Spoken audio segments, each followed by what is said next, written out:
Nimekuja kuelewa hii maisha haitaki aibu. Unajua mimi sikuwa idhani ningekuwa ule mtu mwenye unaenda kwa cyber kuapply makazi. Lakini niko hapo. Unaenda kwa cyber una-apply makazi. Unaacha application yako hapo. Inashinda imeangaliwa na watu hapo kwa cyber. Wanakujanga mtu akitumia kompyuta anaangalia venye ulikuwa umeandika. Anaona ile utike ulikuwa umetaka.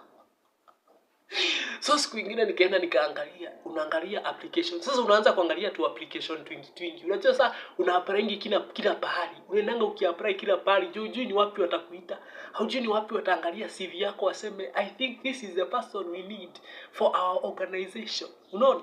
Juu uko na kadigrii kako, uko na kadiploma kako. Unasema mimi wacha nikafanyishe kazi basi. Juu mimi wacha nikwambie. Mimi ungeniuliza singewahi dhani ningetafuta kazi. Nilikuwa nasema mimi ni msanii, na mimi ni msanii. Lakini nikasema nafika tu pahali kwa life.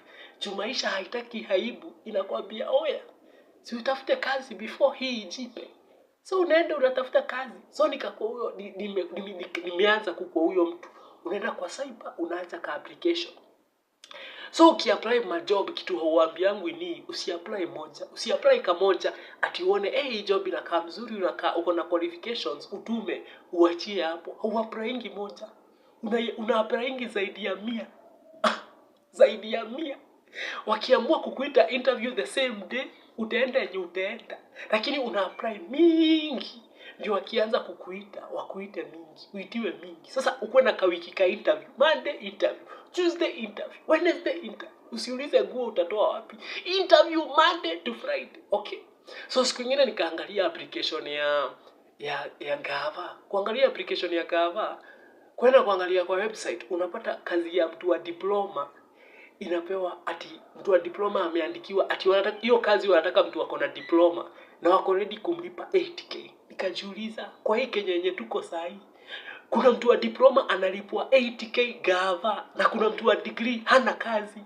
Kuna mtu wa degree hana kazi na kuna mtu ako diploma analipwa 80k na Gava. Do you think that is fair? It is not fair.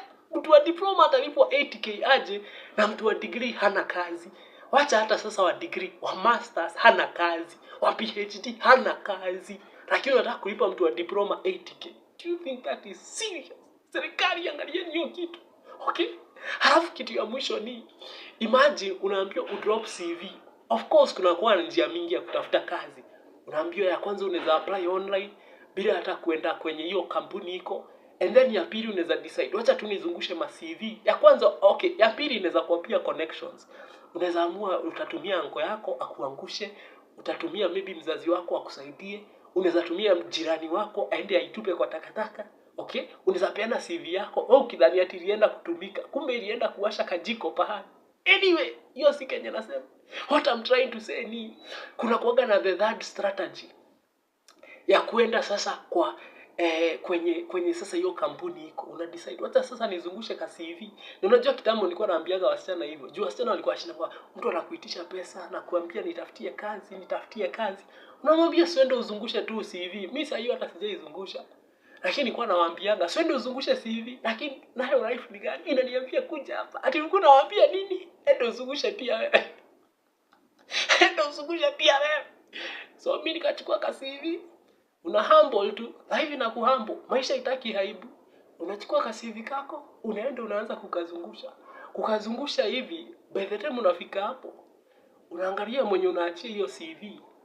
Uko like huyu yenyewe uko sure huyu umesoma kumliko. Uko sure huyu umesoma kumliko. So imagine maybe uko na masters. Sisemi niko na masters. Lakini imagine uko na masters, umeenda kudrop CV yako. Unapata receptionist ako na certificate ya front office.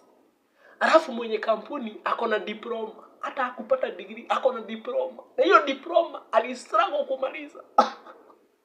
Now ndio unataka wakuandike kazi. Think about it. Jokes of life.